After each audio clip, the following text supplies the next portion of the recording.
मैं आप सबका शुक्रगुजार हूँ। आए इलेक्शन का टाइम है और मुझे पता है आप सब बिज़ी होते हैं कवरिंग इलेक्शन थ्रू आउट।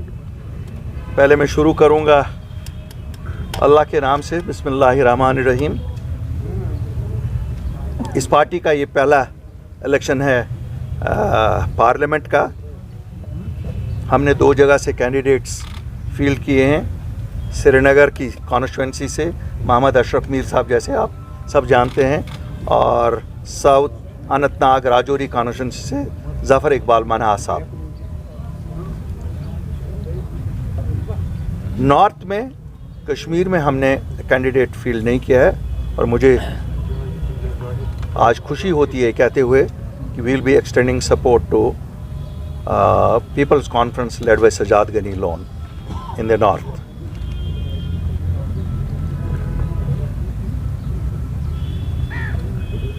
पिछले 4 साल में खासकर 5 अगस्त 2019 के बाद, जैसा आप सब जानते हैं, ये वाहिद जमात है, ये वाहिद वो ग्रुप ऑफ पीपल है या पॉलिटिशियंस है जो सामने आए, फिर एक जमात बनी।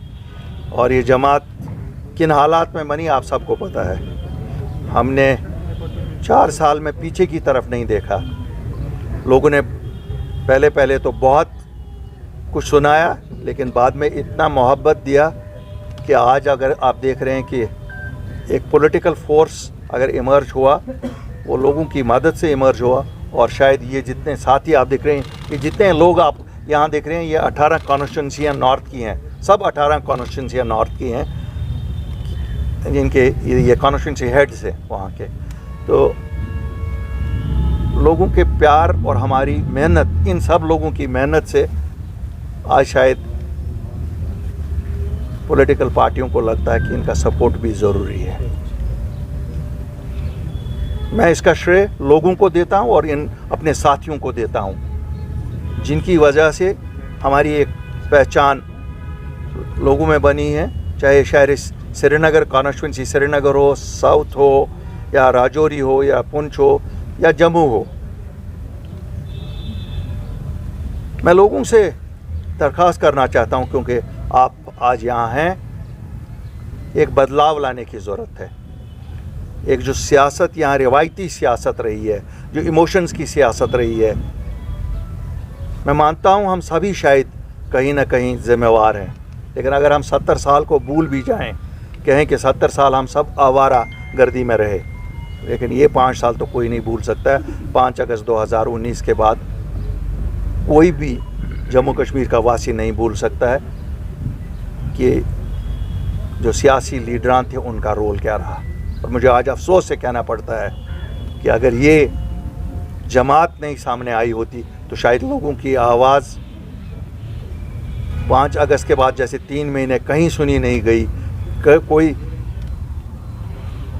किसी का पता नहीं था कहाँ कौन है, शायद आज तक लोग इंतज़ार में ही होते। मैं इस मौके पे लोगों को मुबारकबादी देना चाहता हूँ कि आप में से ही, आपके ही लोग निकले और जो हुकूमत हिंद ने 5 अगस्त 2019 को फ़ैसला लिया 370 हटाने का, जिसमें सबसे बड़ा असर हमारे लोगों नौजवानों पे पड़ रहा था कि जम्मू कश्मीर की नौकरियां, क्योंकि गिनी चुनी सरकारी, यहाँ प्राइवेट सेक्टर तो है नहीं, वो भी हमें पूरे हिंदुस्तान के साथ शेयर करनी थी। हमारी ज़मीनों का मसला था कि यहाँ जम्मू कश्मीर की ज़मीनें कोई नहीं ख़रीद सकता था। हमें एक अपनी कल्चरल आइडेंटिटी थी, रीजनल आइडेंटिटी थी, तो उसका भी ख़तरा था। मैं इन साथियों को मुबारकबादी देता हूँ और जम्मू कश्मीर के लोगों को मुबारकबादी देता हूँ। हम जब गए, दिन के उजाले में वज़ीर आज़म हिंद से मिले, होम मिनिस्टर से मिले। हम इस चीज़ से नहीं डरे कि हमें क्यों जाना है, हमें क्यों मिलना है। हम भी क्लैंडस्टाइनली मिलना का डिसाइड कर सकते थे, लेकिन चूंकि हमें लोगों के मसले थे, अपना कुछ लाना नहीं था। अब सब जानते हैं हमने ज़मीनों का भी प्रोटेक्शन लाया और जॉब्स का भी प्रोटेक्शन लाया। अल्हम्दुलिल्लाह, मुबारकबादी इस कौम को जिसने हम पे भरोसा किया। एक वोट नहीं अभी तक दिया उस चीज़ के लिए, कभी हमने मांगा भी नहीं। उस वक़्त भी जब हम निकले, हम फ़ी सबिलिल्लाह निकले थे अपने लोगों के लिए। आज भी हमारी सियासत फी सबिलिल्लाह है। कोई हम पावर के ये नहीं है कि भूखे नहीं हैं, लेकिन ये ज़रूर है कि ये जो रिवायती सियासत है, जो रिवायती सियासतदान हैं, जिन्होंने इन 5 सालों में भी बहुत गंदा रोल किया जम्मू कश्मीर के लोगों को लेकर। 5 साल के लिए हमने नेशनल कॉन्फ्रेंस के 3 उम्मीदवारों को पार्लियामेंट में भेजा। 5 अगस्त 2019 जब हुआ, वहाँ 5 MP थे कश्मीर से ताल्लुक़ रखते, 3 नेशनल कॉन्फ्रेंस से, 2 PDP से। क्या किसी ने इस्तीफ़ा दिया? नहीं दिया। अगर उन्होंने दिया होता शायद अपनी पार्टी बनने की ज़रूरत ही नहीं पड़ती। क्यों? वो एक ऐसी आवाज़ जाती पूरी दुनिया में कि देखो साहब, जम्मू कश्मीर के लोग प्रोटेस्ट कर रहे हैं उस डिसीजन को जो भारत की सरकार ने एक मेजॉरिटी से लिया। मैं नहीं मानता हूँ कि जब भी मेजॉरिटी उनके पास थी तभी लिया, उन्होंने नहीं किया। चलो, हमने भी सोचा कुछ दिनों तक कि शायद वो वहाँ इसलिए रहे कि बात करेंगे, लेकिन अभी भी 1400 बच्चे हैं, जिनमें से 700-750 बच्चे ऐसी जगहों पे जिनको 1 घंटे के लिए दिन की रोशनी दिखाई जाती है। क्या उनको वापस नहीं लाना है? क्या इन लीडरों ने कभी नहीं सोचा? क्या इन MPओं ने ये नहीं सोचा ये ज़रूरी है कि उनकी बात करें? क्या फ़र्क पड़ती अगर वो वैसे वहाँ पार्लियामेंट हॉल में ही होम मिनिस्टर और प्राइम मिनिस्टर से मिलते थे, उसी में ये बात कर सकते थे। लेकिन नहीं हुआ। ऐसा भी नहीं हुआ कि किसी एक को छुड़ाया, चलो ये भी नहीं उन्होंने किया, इसमें भी वो नाकाम रहे। क्या कोई प्रोजेक्ट उन्होंने लाया जिसके लिए MP जाते हैं? मैं नहीं कहता हूँ कोई बड़ा प्रोजेक्ट जिसमें 1000, 10,000, 20,000 लोग लगे। अल्लाह का एहसान रहना चाहिए, अगर हम लोग कहीं आए तो आप प्रोजेक्ट वैसे देखेंगे, लेकिन उन्होंने तो 100 लोग नहीं लगाने का कोई प्रोजेक्ट नहीं लाया। तो फिर किया क्या 5 साल? क्या ये हमें हक नहीं है जम्मू कश्मीर के वासियों की हैं हम कि उनसे पूछें नेशनल कॉन्फ्रेंस वालों किया क्या? तनख्वाह लेने के बिना किया क्या?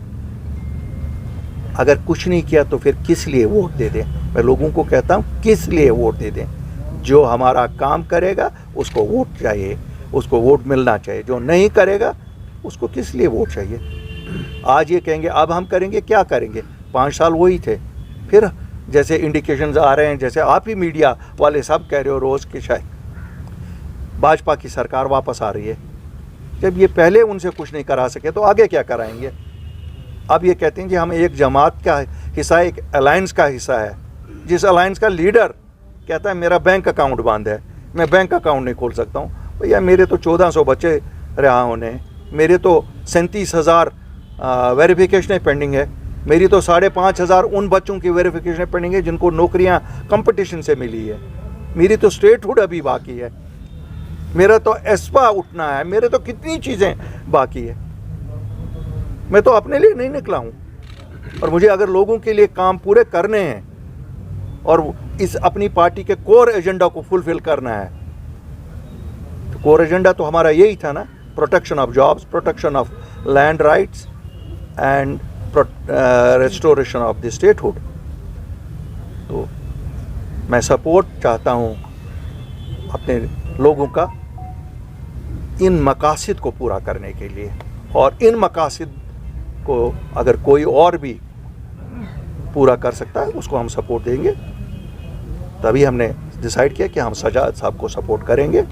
सजाद साहब भी एक नई सियासत को रिप्रेजेंट कर रहे हैं। अगर रिवायती सियासतदानों को मेरा मशवरा बिन मांगे मशवरा मैं दूंगा कि अपने आप को रिटायर करो, शायद आप लोगों के साथ वफा नहीं कर सके, वो वफा का वादा निभा नहीं सके, हमें अमन से जीने दो। नहीं हमारे नौजवान के दिमाग में ये डालो कि 100 साल की जंग लड़नी है। हमें कोई जंग नहीं लड़नी है। हमारा मुकद्दर 47 में डिसाइड हुआ, हमारा मुकद्दर हिंदुस्तान के साथ लिखा गया है। और मैं आज भी कहूँगा, बार बार ये कहूँगा, हाँ गाँव भी दिल्ली ने दिए, मदावा भी उनसे ही मिलेगा। मदावा ना लंदन में मिलेगा, ना वाशिंगटन में मिलेगा, और ना इस्लामाबाद में मिलेगा। तो मैं पूरे जम्मू कश्मीर के लोगों को अपील करता हूँ कि हमारी जमात जिसने दिखाया है कि हम एक दिन भी घर नहीं बैठते हैं, लोगों के मसले मसाइल सुनते हैं, चाहे मैं दफ्तर में बैठ के सुनूं, चाहे मैं फील्ड में जाके लोगों से मिलूं, कॉन्स्टिट्यूंसी में जाके मिलूं, लोगों के मसले मसाइल ही कहते हैं। और मैं ये भी यकीन दिलाना चाहता हूं जम्मू कश्मीर के लोगों को, ये कोई ख़ानदानी जमात नहीं है। कल आप किसी और अल्ताफ़ बुखारी के ख़ानदान में से किसी और को नहीं देखेंगे, कोई और आम आदमी भी आ सकता है, और ये आम आदमियों की पार्टी है, हम सब आम आदमी हैं। मुझे पुख्ता यकीन है कि वो इस जमात के हक़ में, और जहाँ इस जमात के कहीं पर हम सपोर्ट किसी को करते हैं, उनको उनके हक़ में वोट दे देंगे। और हम इंशाअल्लाह लोगों को वादा करते हैं, जो मैं हमेशा कहता हूँ, हमारी वजह से कोई शर्मिंदा जम्मू कश्मीर का नहीं होगा, कोई भी वासी शर्मिंदा नहीं होगा। हम अपने नौजवानों को इज़्ज़त वाली ज़िंदगी चाहते हैं, उनके लिए उनका पुरवकार दिन गुज़रना चाहिए। वो भी उसी तरह से पूरे हिंदुस्तान में जाके अपना काम करें या सैर तफरी करें जिस तरह कोई भी हिंदुस्तान का नौजवान घूमता है, जिस तरह वहाँ के नौजवान यहाँ आके घूमते हैं। We are very best host and we expect the same treatment for our youngster lot, जो बाहर जाना चाहता है, जिनकी एस्पिरेशंस सेम है जो पूरे हिंदुस्तान की एस्पिरेशंस हैं। Thank you very much, I am open to question. Muslim को सियासत करनी है, ये मैं इसलिए पूछ रहा हूँ, जो कल प्राइम मिनिस्टर का स्टेटमेंट आया था कि आज भी अगर इंडियन अलायंस को वोट दिया जाएगा, उसका मतलब है जो मौसिज़म है उसको स्ट्रॉन्ग करना, जिसका नतीजा ये होगा कि मुस्लिम पॉपुलेशन का जो एक अपर होल्ड होगा, हिंदू कम्युनिटी के लोगों का मंगलसूत्र भी नहीं बचेगा। अफजल साहब, अभी मैं किसी अलायंस का हिस्सा नहीं हूँ, जिस दिन मैं अलायंस का हिस्सा बनूंगा I will reply. What about today's Mehbooba statement? उसने कहा जो भी जहाँ से कैंडिडेट है कोई इख्तिलाफ नहीं है, एक पर्टिकुलर काज के लिए इस वक्त बात करनी है। महबूबा जी के काज बहुत सुहाने होते हैं, और सुहाने सपने उन्होंने 2019 में भी दिखाए हमें, जब उन्होंने PhD बनाया। मैं शायद जवाब नहीं देना चाहता था, क्यों बहन है हमारी, लेकिन वो PhD को तोड़ने वाले भी वही हैं। एक लास्ट होप जम्मू कश्मीर के लोगों को हुई थी, शायद PhD कोई वफा करे। बेवफा लोगों से वफा की तवक्का ना रखिए, आपको भी कहता हूँ। अल्ताफ साहब, यहाँ पे बहुत सारे लीडर्स हैं अपनी पार्टी के, आपके साथ मौजूद हैं। उस्मान मजीद साहब मौजूद नहीं। उस्मान साहब का डिस्ट्रिक्ट प्रेसिडेंट भी यहीं है। कहाँ हैं डिस्ट्रिक्ट प्रेसिडेंट साहब? बांडीपोरा के। उस्मान साहब की तबीयत कल शाम को ख़राब थी, और आप जो चाहते हैं वो नहीं है। आप जो चाहते हैं वो नहीं है। वो सुनिए, वो मैं आपको बताऊंगा। That is the democracy in this party, that is the democracy in this party. He is my one of my senior colleagues, और मैं आपको बताऊंगा, मेरा वाइस प्रेसिडेंट, उसको हर बात कहने का हक है, क्योंकि हाँ, वो किसी की वजह से नहीं है, मैं किसी की वजह से नहीं हूँ, हम में से कोई किसी की वजह से नहीं। हम सब जब हैं तो अपनी पार्टी है। हम जब बिखरेंगे तो वो मोती बिखरेंगे, तो मोती बिखरने कोई नहीं देता है। जो बात की, क्या हम ये समझे कि वो सजा उनसे खुश नहीं थे? नहीं, ऐसी बात नहीं, वो अंदर की हमारी बातें हैं। He had a valid point and I respect that sentiment, but then the majority decision. Excuse me sir, बताइए सर, बताइए, पूछिए साहब। आपने नॉर्थ कश्मीर की सीट पे सपोर्ट किया है जी, तो सजाद गिनी लोन की प्रेजेंस भी है श्रीनगर और साउथ में, क्या वो भी आपको इक्वली सपोर्ट करेंगे उन दो सीट्स पे? अल्लाह का फजल है, उन्होंने तो पहले ही किया। वो उनका दिल मुझसे थोड़ा सा बहुत वसी है, मैं नहीं कहूँगा बड़ा है, क्योंकि बड़ा दिल होना बीमारी मानी जाती है, लेकिन भाई हम तो दोस्त ही हैं सब, हम तो भाई ही हैं सब। वैसे भी मैं किस पॉलिटिकल पार्टी के किसी के भी बोलो, सभी तो दोस्त हैं, हम तो कोई किसी के साथ पर्सनल जंग में नहीं हैं। कभी कभी आप लोग मीडिया वाले खुश हो जाते हो जंग कराने में, मैं कहता हूँ ना कराओ ये जंग, क्यों? हम तो एक ही हैं। तुमने शाल ब्योन टोइंग विज को नहीं मता करते हो, ये एक्सपोजू पन पान करा। जी sir. Sajjad Sahab recently said that Altaf Sahab should help in giving a support against the anti-NC vote. So are you supporting the ideology that Sajjad has put forth? नहीं, I support that जो पुराने सियासतदान हैं, जो पुराने सियासतदान हैं, सियासी जमातें हैं, जिन्होंने इमोशनली हमारे बच्चों को ख़राब किया।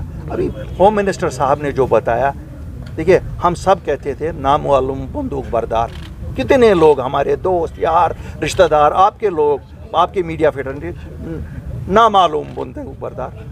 पहली बार हिंदुस्तान का होम मिनिस्टर ये कह रहा है। और देखिए United Nations takes care note of it, human rights commission of the world takes care, Amnesty International takes.